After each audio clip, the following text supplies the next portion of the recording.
Dari 99 penyakit, yang paling ringan adalah penyakit HAM. Tahu HAM? Stres. Stres itu kira-kira berat apa ringan? Itu berat. Berat. Stres itu berat. Berat. Dan kadang tuh untuk berobatnya bisa berbulan-bulan, bisa bertahun-tahun, bisa kambuh lagi stres tersebut. Dan orang kalau udah stres, makan nggak enak, tidur nggak enak, bahkan juga keadaan di rumah udah nggak enak semuanya. Itu stres itu adalah sesuatu penyakit yang berat. Yang berat sebab mau diteliti juga virusnya nggak ada. Mana virusnya? Nggak ada. Kalau pilek, flu, ada virusnya. Kemudian juga diabetes, ada penyakitnya. Darah tinggi, ada penyakitnya. Akan tetapi stres, mana penyakitnya? Mana penyakitnya dari stres tersebut? Adanya di pikiran. Begitu. Wa Rasul sallallahu alaihi wasallam bilang ada obat. Obat ini ampuh untuk 99 penyakit. Dari 99 yang paling ringan stres. Stres yang paling ringan dari 99 penyakit yang bisa diobati oleh zikir ini. Apalagi yang di atasnya itu, apalagi yang lebih berat daripada itu. Subhanallah. Subhanallah. Nah, karenanya itu ini zikir luar biasa. Tapi zikir itu baru luar biasa itu kalau kita hayati. Itu zikir tersebut kita ucapkan dengan lisan dan juga difahami dengan hati kita. Sehingga saat lisan mengucapkan, fikiran kita itu fokus dengan makna yang terkandung di dalam zikir. Zikir kan tujuannya untuk mengingat. Untuk mengingat, bukan cuma sekedar mengulang-ulang saja, tetapi ada ingatannya, mengingat, mengenang, ya, menghayati. Nah, menghayati makna la haula wala quwata illa billahil aliyil azim.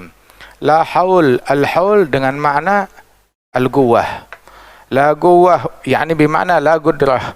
Tidak ada kekuatan dan tidak ada kemampuan illa, kecuali billah, dengan Allah. Tidak ada kekuatan, tidak ada kemampuan kecuali dengan Allah. Tinggal kalimat ini disandingkan. Tidak ada kekuatan dan tidak ada kemampuan untuk menjalankan ketaatan kecuali dengan bantuan Allah. Tidak ada kekuatan, tidak ada kemampuan untuk meninggalkan maksiat illa billah, kecuali dengan bantuan Allah. Tidak ada kekuatan dan tidak ada kemampuan untuk meraih rizki kecuali dari Allah, dengan bimbingan dari Allah subhanahu wa ta'ala. Nggak ada kekuatan, nggak ada kemampuan untuk mengusir gundah gulana stres kecuali billah, dengan Allah subhanahu wa ta'ala. La haula wala quwwata illa billah. Nah, tinggal tuh maknanya itu saat dihayati akan berkembang. Maknanya di dalam benak kita. Silakan untuk obat apapun, nggak ada kemampuan dan kekuatan untuk mengusir kanker kecuali dengan Allah. Nggak ada kekuatan, nggak ada kemampuan untuk mengusir penyakit ginjal saya kecuali dengan Allah. Nggak ada kekuatan, nggak ada kemampuan untuk menguatkan jantung saya kecuali Allah. Nggak ada kekuatan, nggak ada kemampuan untuk memperbaiki akhlak anak-anak dan keluarga saya kecuali Allah. Punya problem apa? Problem suami saya, atau istri saya, atau anak saya, atau tetangga saya, atau lingkungan saya, silahkan. Masya Allah. Ini sebuah pintu pengobatan, pintu kemaslahatan dibuka oleh Allah subhanahu wa ta'ala melalui lisan Nabi Muhammad sallallahu alaihi wasallam. Tahu gak? Ini sumbernya, ini zikir sumbernya dari mana sih? Ini zikir dari Nabi Muhammad. Terus Nabi bilang, ini zikir tahu gak sumbernya dari mana? Ini zikir ini tersimpan di dalam peti pusaka.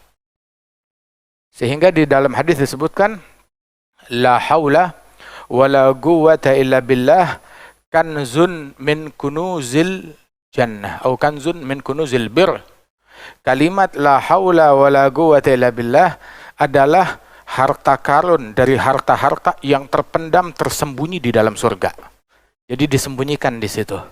Dan Nabi Muhammad yang ngebongkar dan membagi-bagikannya kepada umat. Enggak ketahuan di umat-umat yang terdahulu. Tetapi Rasulullah yang ngebongkarnya, ngebuka ini peti dihadiahkan untuk kita umatnya Nabi Muhammad sallallahu alaihi wasallam. Makanya betul kata Nabi Muhammad, enggak ada kebaikan yang luput untuk diceritakan oleh Rasulullah. Semuanya tuh Rasul udah kasih tahu. Kamu punya masalah apa? Punya penyakit apa? Punya problem aja. Punya problem apa? Rasul udah kasih jawabannya, tinggal kita cari aja.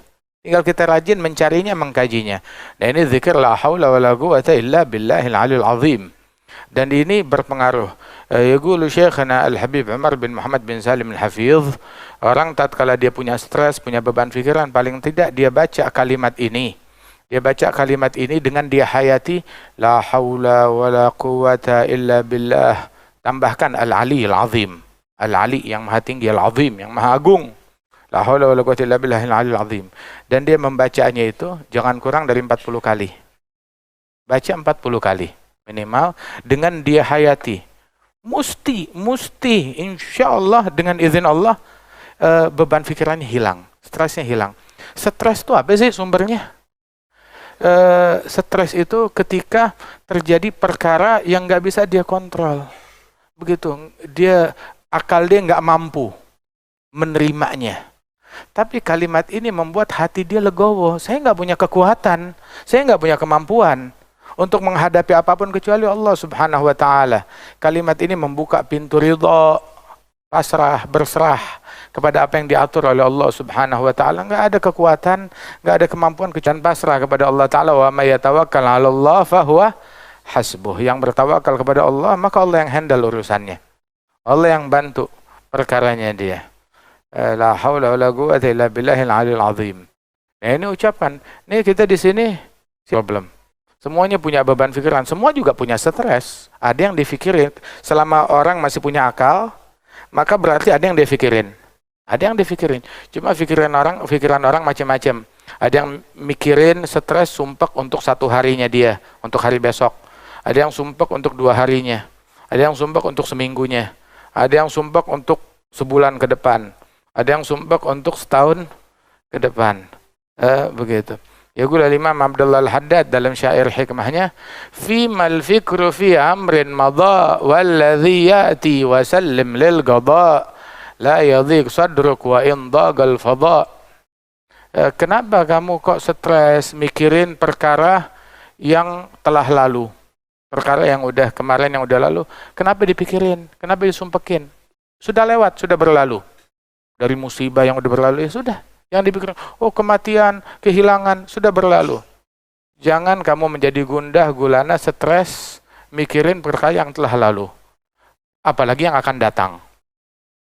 Apalagi yang akan datang. Yang udah lalu, ya kan kita udah tahu. Udah ngejalanin, ya sudah, udah terjadi. Yang akan datang, oh kita belum tahu kenapa disumpekin dari sekarang. Terus bagaimana dong? Salim lil qada, nyerah, pasrah, serahin kepada takdirnya Allah. Tahu nggak ada yang lebih penyayang terhadap kita melebihi Allah. Nggak ada yang lebih penyayang kepada kita melebihi Allah Ta'ala. Kalau kita tahu sayangnya Allah Ta'ala kepada kita, kita akan sangka baik. Ini nggak ada yang mengalir, nggak ada yang berjalan, melainkan pasti dipilihkan oleh Allah yang paling lembut buat kita. Allah adalah yang paling penyayang terhadap hambanya. Allah yang paling lembut terhadap hambanya. Subhanallah. Sehingga manusia kalau tahu akan hakikat ini dan dia bisa mengulang waktu, niscaya dia nggak bakal merubah apa-apa. Kenapa? Sebab dia tahu. Kalau dia udah tahu hakikat segala sesuatu dengan ma'rifatullah, dibukakan mata batinnya, dan dia bisa mengulang waktu, niscaya dia nggak bakal merubah apa-apa. Kenapa? Sebab dia tahu yang udah berjalan itu adalah hal terbaik yang dialirkan, yang dijalankan oleh Allah Subhanahu wa Ta'ala, yang diberikan oleh Allah Subhanahu wa Ta'ala kepada kita sekalian. Husnudzan. Yaqul al-Imam Sayyidina Ibrahim bin Umar bin Aqil bin Yahya, salah seorang gurunya Al-Habib Umar.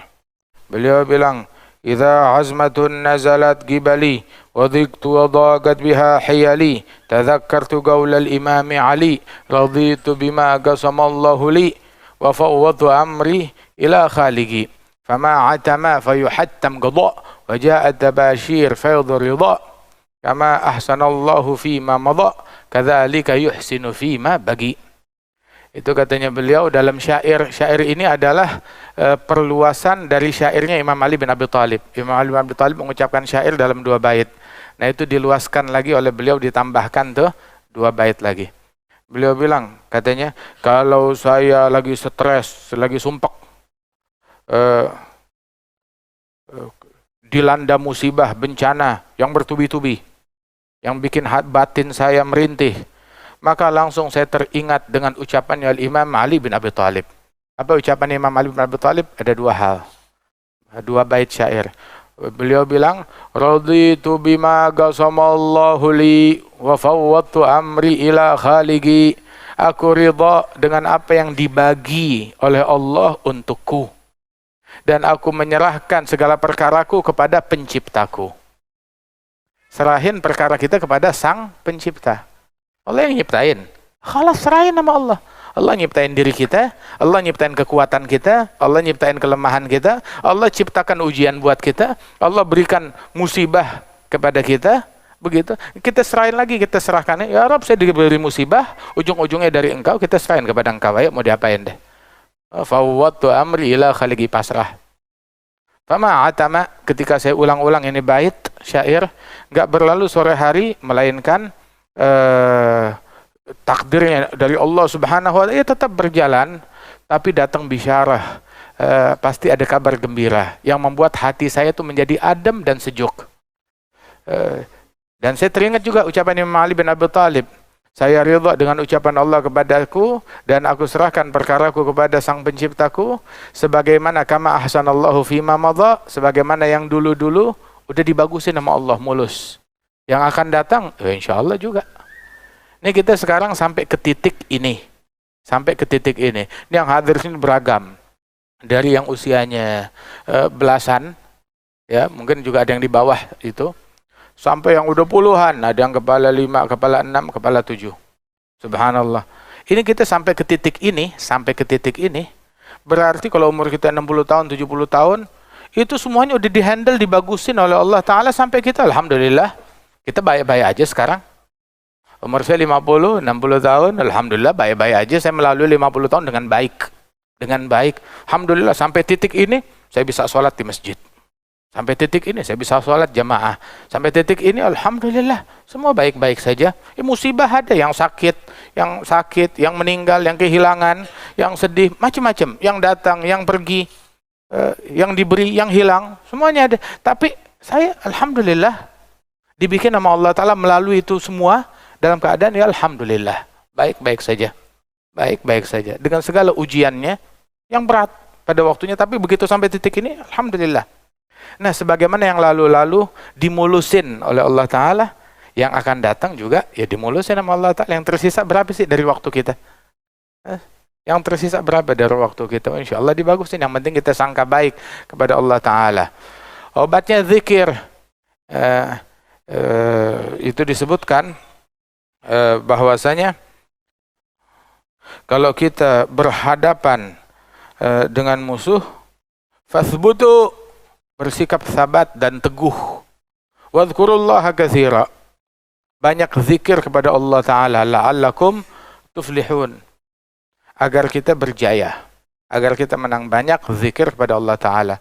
Dalam ayat yang lain, usta'inu bisabri wassalah, cari bantuan. Apa bantuannya? Apa bantuannya? Ke PBB. Tuh lihat tuh di Gaza sampai sekarang jerit-jerit ke PBB masih belum kelar. Putar. Dari tahun 40-an diputar. Terus sekarang bakal beres. Yang nunggu di situ salah pintu.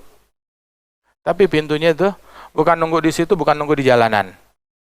Bukan nunggu di situ, bukan nunggu di jalanan, bukan nunggu depan pintu kedutaan atau kemana-mana. Di pintunya Allah. Di pintunya Allah. Di pintunya tahajud. Demo kepada Allah Ta'ala. Minta kepada Allah Ta'ala. Menangis di hadapan Allah Ta'ala. Itu yang ngasih solusi kepada semuanya. Jallallah. Nanti salah pintu. Berharap tiang listrik berbuah. Yang ada nanti kena kesambar. Tiang listrik nggak bakal berbuah. Kesetrum ya. Nunggunya jangan menunggu buah, jangan di bawah tiang listrik, di bawah pohon yang berbuah. Nunggu pertolongan, jangan nunggu di depan. Dia perlu ditolong dari neraka. Dia perlu ditolong dari penyimpangan seksual. Terus kita mau cari solusi dari mereka. Solusi apa yang mereka punya? Nggak ada solusi dari mereka. Dimainin yang ada kita. Dimainin, dibodohi, diadu domba. Nggak usah nunggu di situ. Nunggu di sini. Nih, kita nunggu di sini nih. Ini hal yang paling ampuh di dalam mendatangkan pertolongan Allah Subhanahu wa taala. Ista'inu bis sabr, dengan sabar, wassalah, uthbutu, sabat, teguh. Teguh dengan adab, dengan sunnah, dengan akhlak kita yang diajarin oleh Nabi Muhammad SAW. Jangan pakai ngotorin mulut dengan cacian, dengan makian, dengan adu domba, dengan provokasi, dengan kezaliman, dengan kejahatan. La. Penjahatnya udah ketahuan. Nah, itu penjahatnya udah khalas. Begitu, jangan kita pukul rata. Ketemu siapa aja non muslim kita hantam, kita sembelih.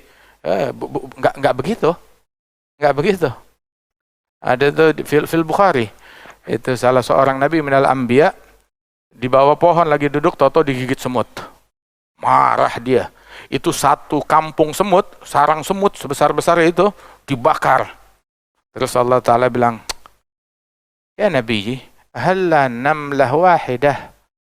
Kan yang ngegigit kamu satu. Kok yang dibakar ini satu umat?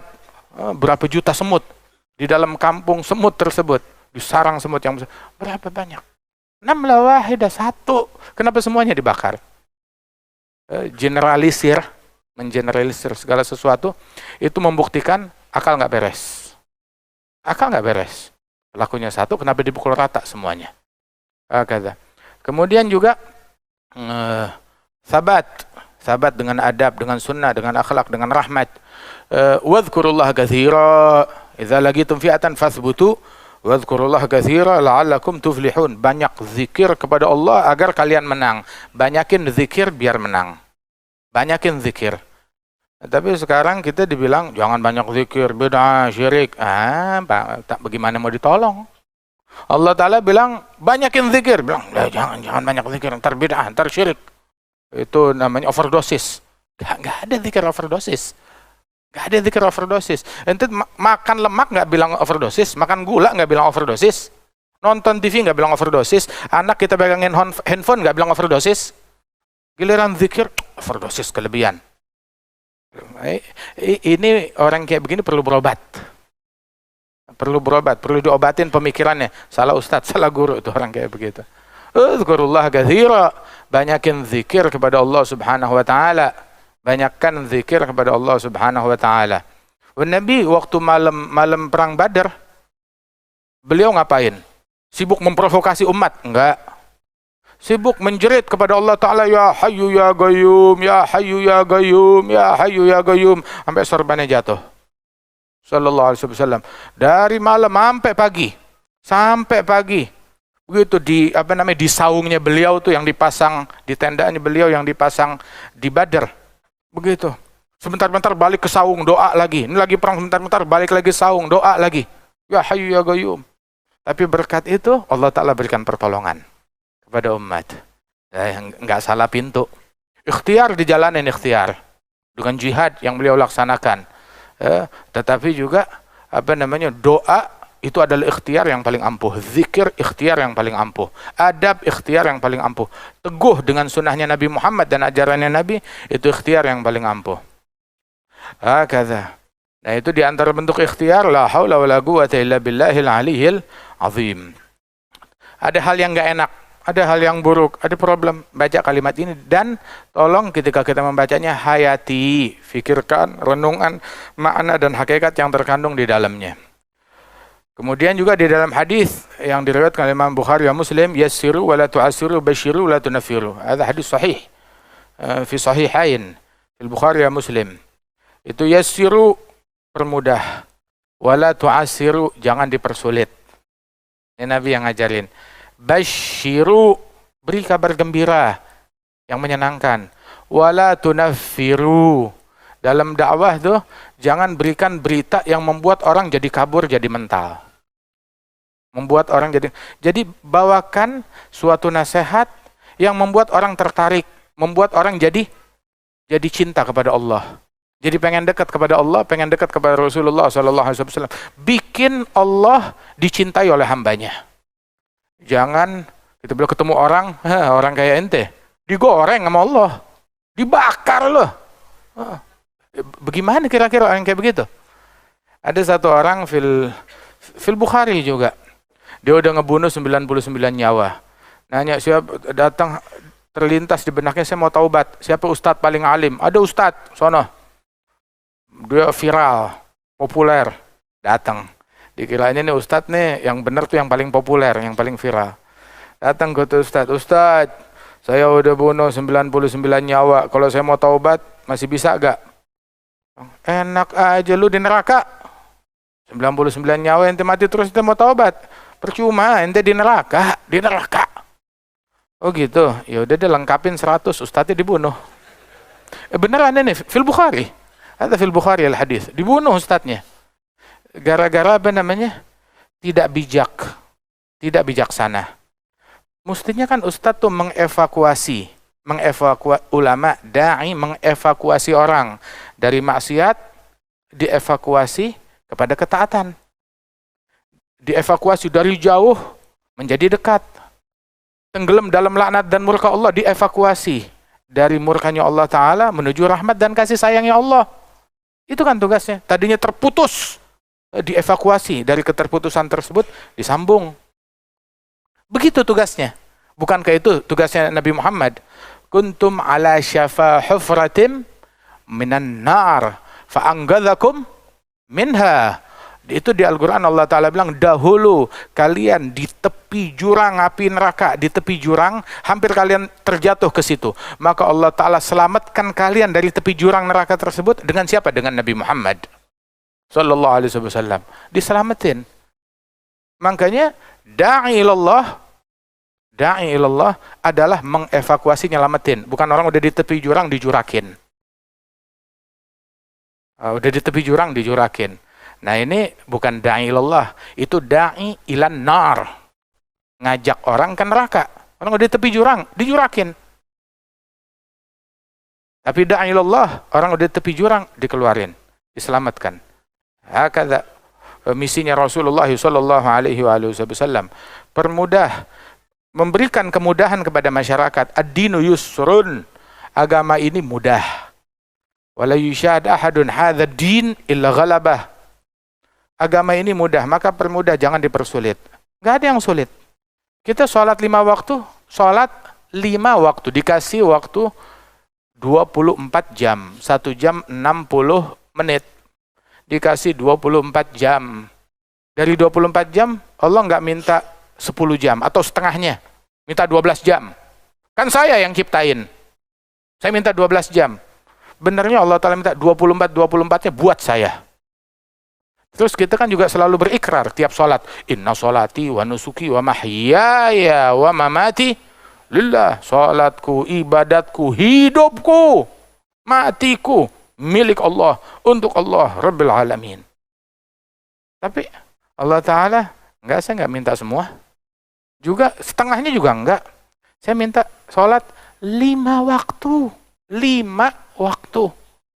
1 waktu berapa? Kita sholat maghrib tadi berapa menit? 5 menit. Sholat isya lebih kurang 5 menit. Subuh begitu juga. Zuhur, asar begitu juga. 5 kali 5 berapa? 25 menit. Gak nyampe setengah jam. Itu doang. Ada satu orang datang kepada Rasulullah. Madza alayya ya Rasulullah? Bilang, tugasnya kamu sholat 5 waktu. Kullu yawm wa lailah. Hal alayya ghairuha?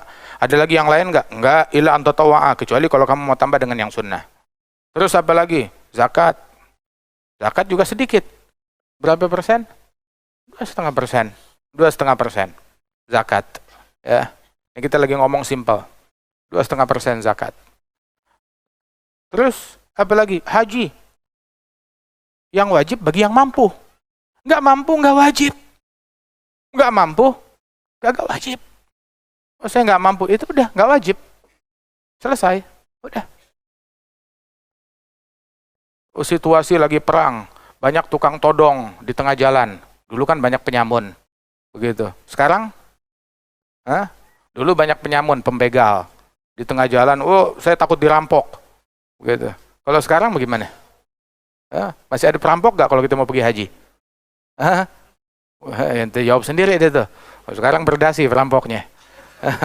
Ada yang berdasi, ada yang berpeci, ada yang apa namanya itu, pakai apa? Pakai toilesan, begitu. Tapi duit kita yang dipakai. Itu duit dipakai buat nembakin orang muslim juga, di mana la haula wala quwwata illa billahil aliyul azim. Takut ada penyamun, ada perampok, enggak wajib. Enggak wajib. Kalau tidak aman terhadap nyawa, tidak aman terhadap harta, begitu enggak wajib. Artinya haji bagi yang mampu dengan syarat aman untuk bisa sampai ke sana. Kata alhasil ini orang nanya, apa aja kewajiban saya? Sholat 5 waktu. Ada lagi yang lain? Nggak ada. Zakat? Nggak ada. Kecuali itu doang, 2,5%. Kecuali kalau kamu mau tambah dengan yang sunnah dalam sholat, dalam zakat.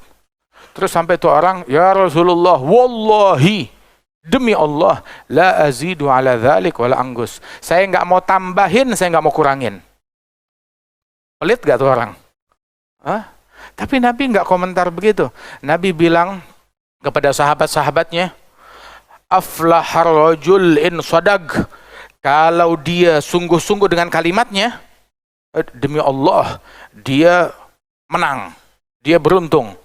Dalam riwayat, dakhalal jannah, masuk surga. Itu doang cukup buat masuk surga. Itu doang cukup. Artinya ini agama mudah banget, gampang banget, ringan. Zakat 2,5%. Sayyidina Abu Bakar As-Siddiq kalau nyetor zakat 100%.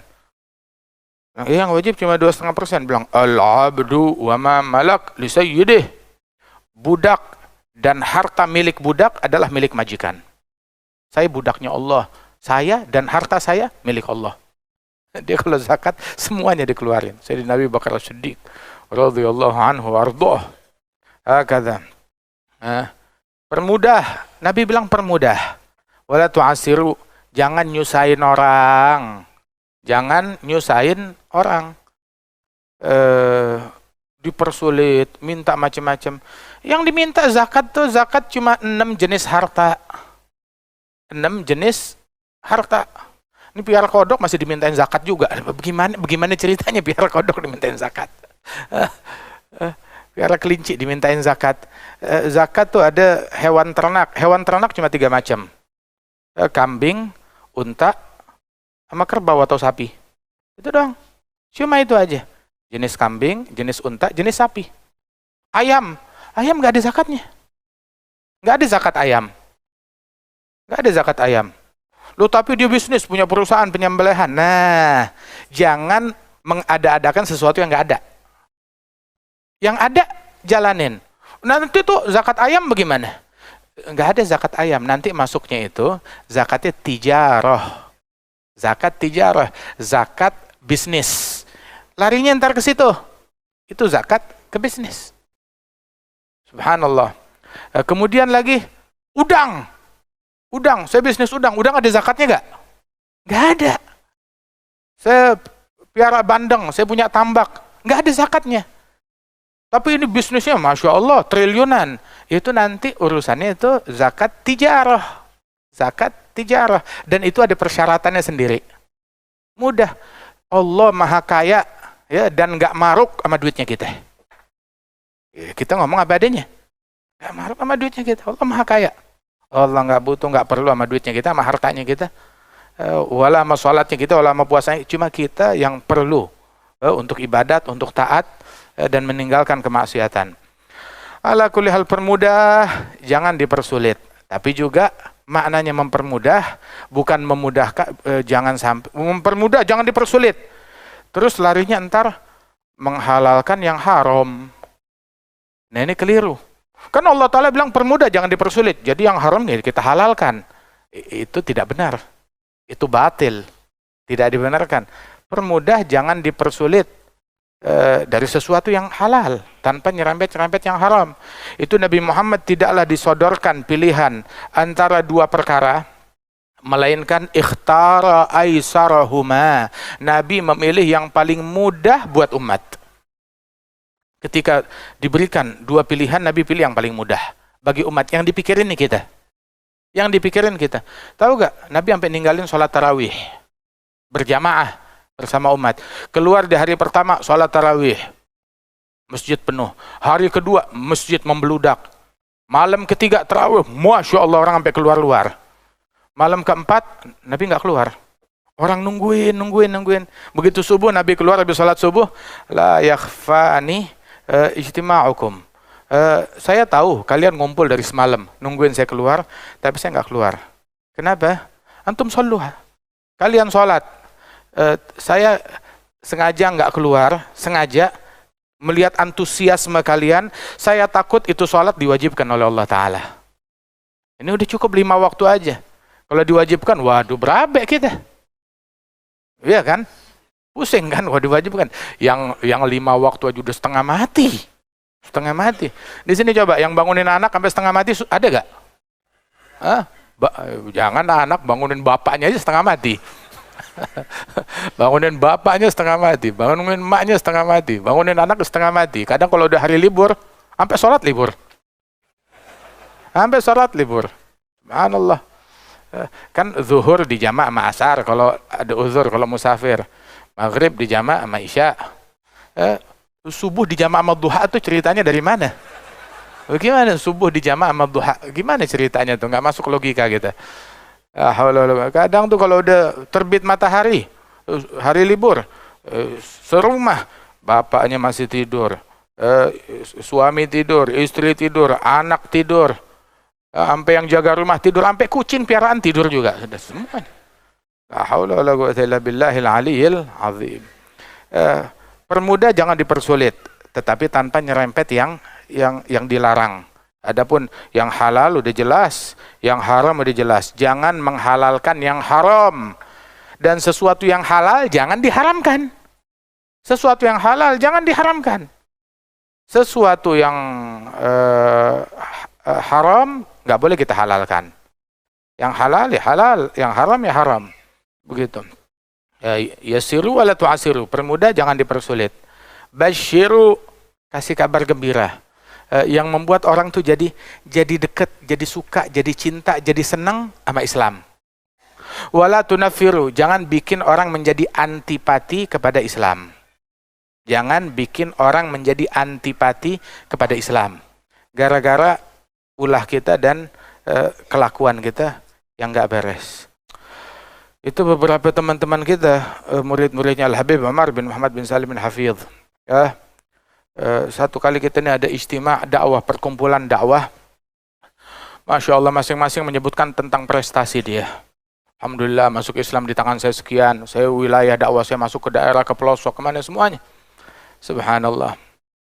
Sampai ada satu teman kita mengatakan, kita prestasi luar biasa.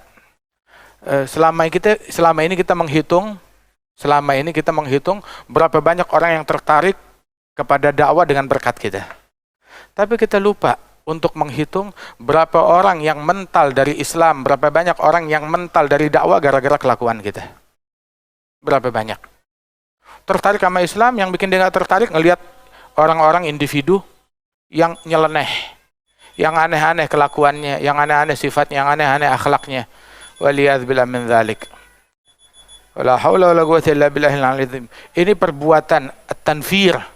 Membuat orang tuh jadi anti kepada Islam, ya akibat perbuatan kita, akibat perbuatan dari sebagian oknum muslimin, dari sebagian oknum umat Islam, sehingga mereka melekatkan keburukan yang ada pada oknum umat Islam, dilekatkan kepada nabinya jangan-jangan begitu. Tahu kan tuduhan Nabi Muhammad teroris, Nabi Muhammad mengganggu, Nabi Muhammad sampai bikin karikaturnya Rasul Shallallahu Alaihi Wasallam. Pelakunya itu memang penjahat, pelakunya emang penjahat dan dibayar untuk melakukan kejahatan yang keji, yang kotor tersebut. Akan tetapi kalau kita mau merenungkan bahwasanya tangannya dia yang melukis, tapi dia terinspirasi oleh siapa? Pernah nggak kita nanya begitu? Dia terinspirasi oleh siapa? Dia nggak kenal Nabi Muhammad. Tapi dia mengira sosok kita menerjemahkan sosoknya Nabi Muhammad. Gara-gara umat Islam tidak pandai menerjemahkan Rasulullah, sehingga membuat orang-orang menuduh, jangan-jangan ya Muhammad ya kayak begini, nih muridnya Muhammad kayak begini, apalagi gurunya. Muridnya aja kayak begini, dipukul rata. Begitu, yang dihantam, yang dituduh Rasul Shallallahu Alaihi Wasallam. Nah karena itu coba kita introspeksi diri kita. Mana rahmat kita, kasih sayang kita, kepedulian kita. Jangan sampai itu ucapan kita menarik umat, tapi kelakuan kita membuat umat jauh dari Islam. Mengusir umat dari Islam. Sebab lisanul hal afsah min lisanil maqal. Bahasa keadaan itu lebih fasih, lebih tajam, lebih menarik daripada bahasa lidah. Kayak orang, jangan minum ini air, awas, beracun, mati. Minum ini air beracun. Wah, dia bikin ceramah kuliah umum 1 jam, ngingetin orang, awas, jangan minum ini air. Terus dia minum. Bismillahirrahmanirrahim dulu tapi. Alhamdulillah. Kira-kira orang bagaimana nganggapnya begitu? Ceramah dia yang 1 jam, nggak dipercaya. Lah, lu aja minum.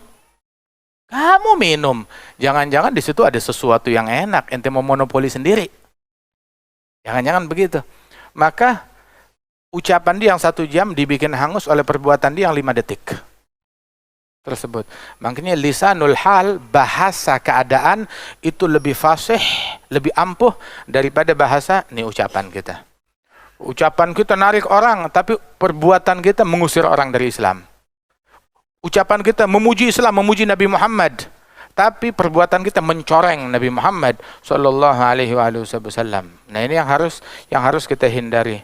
Ya, mudah-mudahan Allah Ta'ala berikan taufik kepada kita sekalian. Dan di momen kemerdekaan ini kita memohon kepada Allah agar Allah Ta'ala memberikan kemerdekaan kepada umat Islam. Dimerdekakan keluarga kita, anak-anak kita, orang-orang yang ada di rumah kita. Dimerdekakan umat Islam dari keterkaitan batin terhadap musuh-musuh Allah, dari peneladanan terhadap musuh-musuh Allah.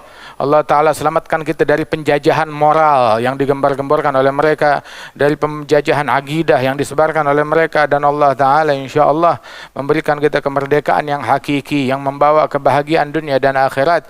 Amin ya rabbal alamin. Allahumma taqabbal hadhihi ad-da'awat wa ajil bil ijabat wa fiqna al-amal bihagiyatus salihat warzuqna husnul khatimah indal mamat birahmatika ya arhamar rahimin. Yassir lana al-yusra wa jannibna al-usra waghfir lana fil akhirati wal ula waj'alna hudatil muhtadin ghairu dhalin wala mudillin birahmatika ya arhamar rahimin. Wa sallallahu ala sayyidina Muhammadin an-nabiyil ummi wa ala alihi wasallam wa akhiru da'wana alhamdulillahi rabbil alamin. Ada pertanyaan biasanya azan dulu tapi.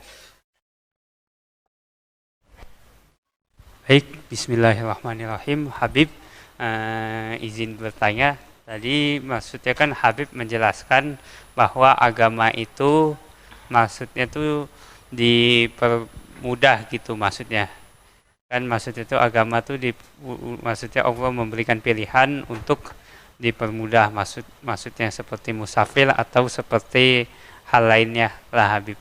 Nah, maksudnya sekarang banyak fenomena bahwa maksudnya orang itu maksudnya itu musafir tapi tidak melaksanakan sholat jamak qashar. Banyak fenomena kayak gitu, alasannya orangnya belum mengerti tentang sholat jamak qashar. Terus kemudian juga Habib fenomena sekarang ini banyak maksudnya tuh orang itu memfitnah maksudnya bahwa jika maksudnya kayak di masjid-masjid kantor atau di masjid-masjid apa gitu maksudnya tuh orang itu maksudnya katanya ada yang bilang kalau ngantri panjang seperti di tempat wudu, terus habis itu di masjid-masjid kantor itu bahwa kalau di tempat wudu itu udah maksudnya ambil aja yang wajibnya, nggak usah yang sunnahnya karena tempat wudunya antri panjang. Terus kemudian juga fenomena sekarang itu orang pada ini dengan lamanya khutbah Jumat dan juga sholat dengan bacaan imam yang terlalu panjang. Nah, untuk menghadapi fenomena-fenomena seperti itu gimana Habib? Terima kasih. Assalamualaikum warahmatullahi wabarakatuh. Assalamualaikum warahmatullahi wabarakatuh. Masya Allah. Ayo, yassiru wa la tu'assiru. Naam. Adapun untuk mengevakuasi manusia, menyelamatkan manusia, tugas dakwah bukan tugasnya ustadz doang, tapi tugas semua orang. Allah Ta'ala berfirman, wal takum minkum ummatun yad'una ilal khair ya'muruna bil ma'ruf yanhauna 'anil munkar. Hendaknya jadilah dari kalian umat. Bukan satu orang, bukan dua orang, bukan tiga orang. Umat yang ngajak manusia kepada kebaikan. Umat mengajak manusia kepada kebaikan. Setiap muslim dia punya tugas untuk ngajak orang kepada kebaikan. Ngajak dirinya, ngajak keluarganya, ngajak istrinya. Dia bisa ngajak satu orang, ngajak dua orang. Bahkan orang-orang yang terdekat dengan dia seperti anak dan istri. Jangan dipikir dakwah cuma keluar aja. Tapi anak, istri, orang-orang yang di dalam rumah kita itu adalah prioritas yang paling utama. Lingkungan kita, kantor kita, teman-teman kita, kerabat yang kita kenal, evakuasi mereka. Akan tetapi mengajak manusia kepada kebaikan tugas semua orang. Tapi berfatwa tentang ilmu hanya orang yang punya otoritas. Jadi beda antara dakwah dengan fatwa. Dakwah itu sesuatu tugasnya umat. Dan dakwah itu bukan cuma di mimbar aja. Dakwah walaupun di rumah kita, walaupun di bis, walaupun di kantor, walaupun di kereta, walaupun dengan teman-teman kita. Kita ngajak orang kepada kebaikan. Itu dakwah, ngajak orang kepada kebaikan. Dan ini ajakannya bukan cuma ajakan Habib Umar aja, bukan cuma seruan beliau saja, tetapi seruan Nabi Muhammad kepada semua orang, yang khusus maupun yang umum, untuk saling mengajak. Watawasau bil haqqi watawasau bis sabr. Tawasau bil haqqi watawasau bis sabr.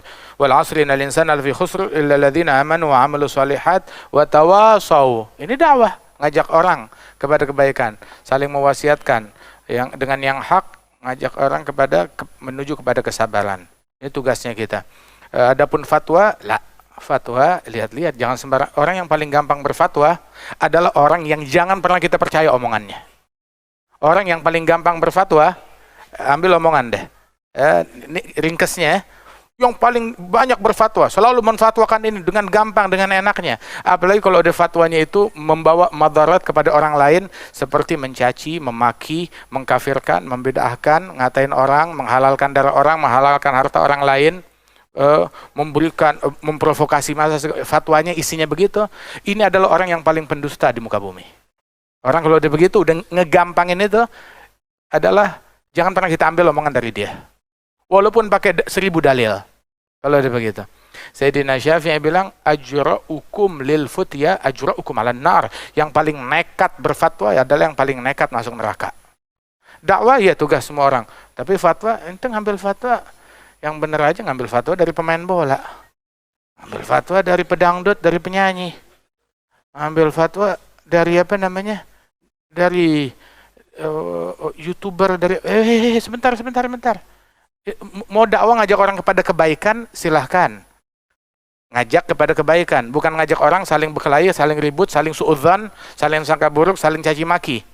Ini adalah dutanya syaitan, dutanya Nabi Muhammad ngajak orang kepada kebaikan.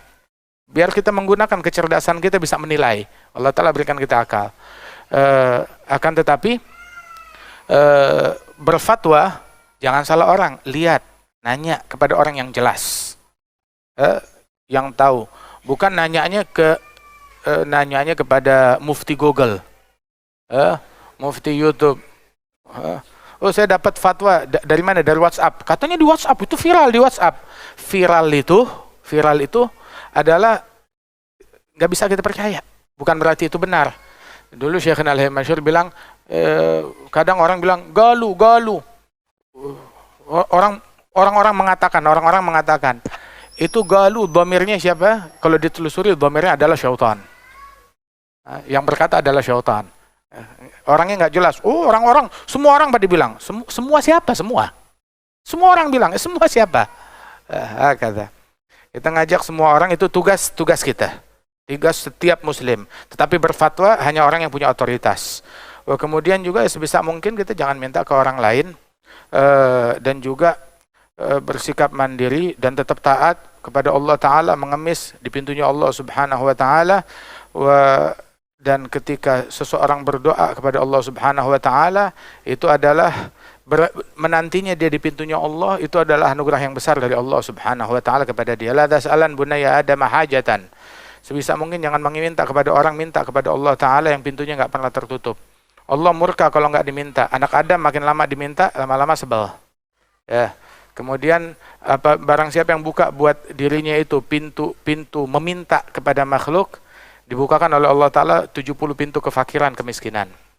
Jadi sebisa mungkin jangan minta. Diajarkan oleh ulama bahwasanya la tas'al, la tarud, la tadakhir.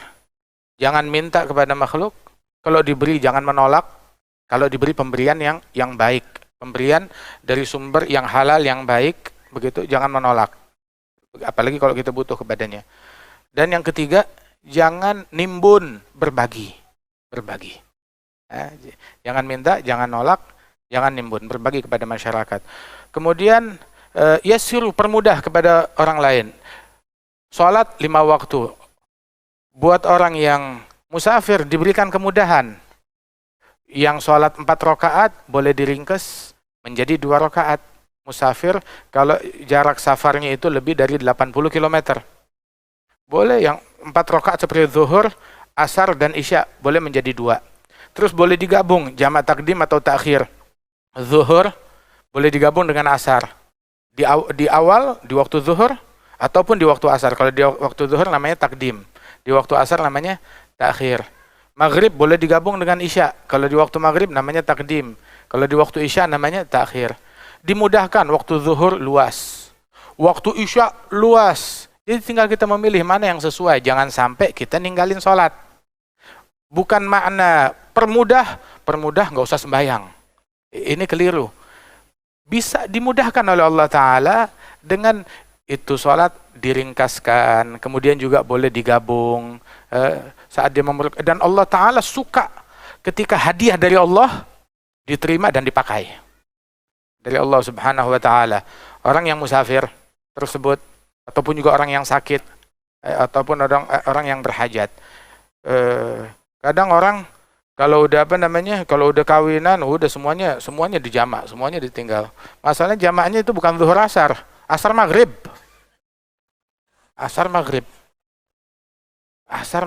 Ente safar enggak, kawinan aja. Sayang sama make upnya. Tapi kalau emang udah darurat seperti itu mau digabung zuhur asar tuh masih masuk dah, bisa kita cari pendapat ulama. Tetapi asar maghrib itu bagaimana ceritanya? Sekaligus zuhur asar maghrib isya. Itu ngawur namanya. Lihat bila min dzalik. Makanya terutama orang yang banyak safar seperti pilot, terus pramugari, orang yang banyak traveling, sholat, udah diberikan kemudahan, nggak ada air, tayamum, bisa mungkin, silahkan, diberikan kemudahan oleh Allah Ta'ala. Kemudian juga sholat fardu itu harus berdiri dan menghadap kiblat. Sholat sunnah boleh sambil duduk, dan menghadapnya walaupun nggak ke kiblat, tapi menghadap ke arah tujuan kendaraan kita. Silahkan sambil duduk. Kalau sunnah, tapi kalau fardu harus berdiri dan menghadap kiblat. Di pesawat, bisa. Boleh di pesawat, boleh. Jangankan pesawat di negara muslimin. Saya pernah naik berapa kali pesawat punyanya China Airlines, begitu, masya Allah, digelarin sejadah lagi, digelarin sejadah sama mereka. Dikasih tahu Mekah arahnya sana, digelarin sejadah, silahkan. Terus kalau ada pesawat yang katanya punya negara Islam, terus sama sholat pelit banget, udah dia nggak sholat, ngelarang orang sholat. Disediakan tempat untuk sholat, silakan sholat. Cuma sholatnya juga jangan panjang-panjang, dia sholatnya setengah jam. Ya, orang mau lewat suruh ngantri sama dia. Ini juga keliru, sama seperti ketika di perkantoran atau mall. Perkantoran atau mall terutama sholat-sholat yang waktunya itu pendek seperti sholat maghrib. Sholat maghrib, nah itu yang tugas di musola atau di masjid di dalam mall, ataupun di stasiun, ataupun di airport, ya, ringkaskan sholatnya. Apalagi kalau di waktu Jumat, khutbah Jumatnya jangan panjang-panjang. Kesian, gara-gara orang bela-belain mau sholat, Udah kali ini saya mau jadi benar. Akhirnya dia kapok, gara-gara sholat sama dia saya ketinggalan pesawat. Besok-besok nggak mau sholat lagi. Nah ini namanya tanfir. Pernah itu beberapa orang ngadu kepada kita mau sholat di mall, nunggunya 20 menit. Imamnya baca nggak tahu surat Al-Baqarah apa gitu. Nunggu nih dari dia mulai sholat sampai salam hampir 20 menit. Entah apa yang dia baca. Maaf. Ya nggak begitu. Ini antrian banyak, ada ribuan orang di tempat tersebut. Mereka mau sholat bikin tuh, alhamdulillah, masjid tuh yang enak, yang nyenengin. Masya Allah, ini kayak masjid MRBJ kan enak, Masya Allah. Orang mau sholat, nyaman, duduk, AC, adem, bersih. Alhamdulillah, nikmat dari Allah Ta'ala.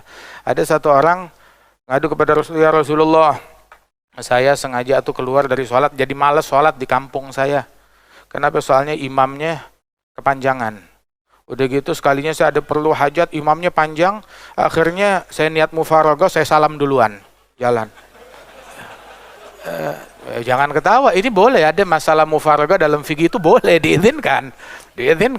Artinya ketika imamnya ini panjang, akhirnya khalas deh, tadinya dia niat makmum jamaah, sudah saya niat keluar dari jamaah, dalam hati nih dia ucapkan, udah, dia langsung ruku, dia kelarin sholatnya, lu mau lanjut sampai setengah jam boleh, udah, tinggal keluar. Tahu-tahu orang di kampung saya pada melotot. Besoknya dibilang munafik. Bilang begitu. Sekarang saya dibully. Orang kampung saya, Rasulullah. Siapa yang jadi imam? Muadz. Emang dia baca surat apa? Maghrib baca surat Al-Baqarah. Full. Marah Nabi dipanggil Muadz. Begitu ketemu Muadz. Afattanun anta ya Muadz. Kamu mau bikin fitnah, wahai Muadz. Kamu memanjangkan sholat. Sampai Nabi itu bukan cuma negur Muadz, membuat khutbah di masjid untuk nasihatin orang. Itu inna minkum munaffirin. Di antara kalian tuh pribadi-pribadi yang bikin orang antipati kepada sholat. Jadi kabur, jadi menjauh dari masjid, jadi menjauh dari sholat. Kalau dia mau sholat jadi imam di masjid, falikhaffif, ringkaskan. Sebab fafihim kabir, was-saghir, wal-marid, udzul hajah. Itu jamaahnya dia tuh beragam. Ada orang tua, ada anak kecil, ada orang sakit, ada orang yang punya hajat, ada orang yang punya orang sakit di rumahnya atau punya bayi, datang maksain mau sholat sebentaran, mau balik lagi. Ketika dipanjangin, ini pikiran tuh begitu. Nabi paling doyan sama sholat. Tapi kalau dia dengar suara tangisan bayi, kata Rasulullah bilang, saya mau manjangin sholat, dengar tangisan bayi, nggak jadi, saya pendekin. Itu sholat, saya ringkaskan.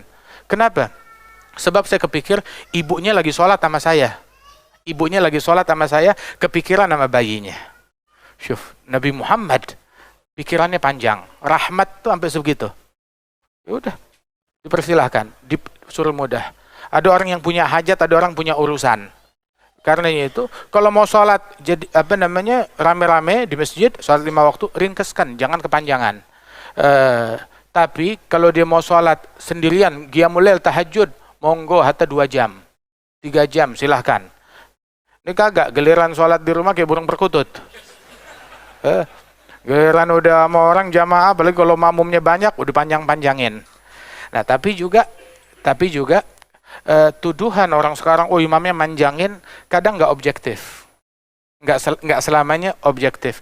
Kalau panjangnya sesuai sunnahnya Rasul SAW, ada sholat-sholat yang memang perlu dipanjangin. Tapi panjangnya Rasulullah tuh, panjangnya itu mutawassit, nggak berlebihan, nggak kepanjangan, nggak kependekan. Kalau kependekan, ya seolah-olah itu sholat, ya jadi cacat, kurang. Ada jenis-jenis sholat yang panjang, itu sholat subuh sama sholat zuhur. Biasanya Nabi membaca dari tuwal al-mufassal. Dari surat-surat yang agak panjang. Itu al-mufassal itu mulai dari al-hujurat sampai amma. Ngambilnya itu dari potongan-potongan surat yang panjang. Biasanya itu baca surat full di situ. Subuh sama zuhur. Kalau isya dan asar minal awsat, ambil yang sedang, mulai dari amma sampai wadduha. Begini sampai zalzalah. Terus kalau maghrib biasanya membacanya itu dari wadduha sampai an-nas. Terkadang baca di luar dari itu semuanya, tetapi dengan durasi yang sama seperti itu tadi disampaikan. Makanya perlu pemahaman dan kefagihan imam yang mengimamkan sholat. Seperti subuh di hari Jumat, sunnahnya itu baca rakaat pertama alif lam mim sajdah dan rakaat kedua hal ata 'alal insan full. Dan nggak bisa orang bilang, oh imamnya kepanjangan. Nggak ada kepanjangan, ini sunnah. Nggak ada istilah kepanjangan. Waktu Jumat, bacanya itu rakaat pertama, imamin sholat Jumat itu rakaat pertama, sunnahnya itu surat Al-Jum'ah dan rakaat kedua Al-Munafiqun. Terus orang bilang, oh imamnya kepanjangan. Bukan kepanjangan. Emang begitu sunnahnya Rasul SAW. Ya tinggal, kalau bisa, terlalu kepanjangan, ya mungkin nadanya terlalu panjang. Ada nada yang terlalu tertil, ada juga yang yang bil idraj. Kalau kira-kira suratnya ini agak panjang, maka ya bil idraj sesuai dengan tajwid yang diizinkan, sehingga memberikan taisir kepada masyarakat dan kemudahan. Wah kata, ya mudah-mudahan Allah Ta'ala berikan taufik dan hidayat dan bimbingan, insyaallah. Ya ja'alna muqimis salah min dzurriyyatina rabbana taqabbal du'a, innallaha yuslihna, insyaallah. Dimakmurkan masjid-masjid kita, dimakmurkan lingkungan kita dan masyarakat kita, dan jadikan kita orang yang berjalan di dakwahnya Rasulullah sallallahu alaihi wasallam dan meneladani beliau dengan sebenar-benarnya. Amin ya rabbal alamin. Ala hadhihi kullatin salihah wa ila hadratin nabi al-Fatihah. Bismillahirrahmanirrahim. عليهم ولا الضالين. ربنا تقبل منا انك انت السميع العليم وتب علينا انك انت التواب الرحيم. ربنا اتنا في الدنيا حسنه في الاخره حسنه وقنا عذاب النار. وصلى الله على سيدنا محمد وعلى اله وسلم واخر دعوانا ان الحمد لله رب العالمين. نقيم الصلاه.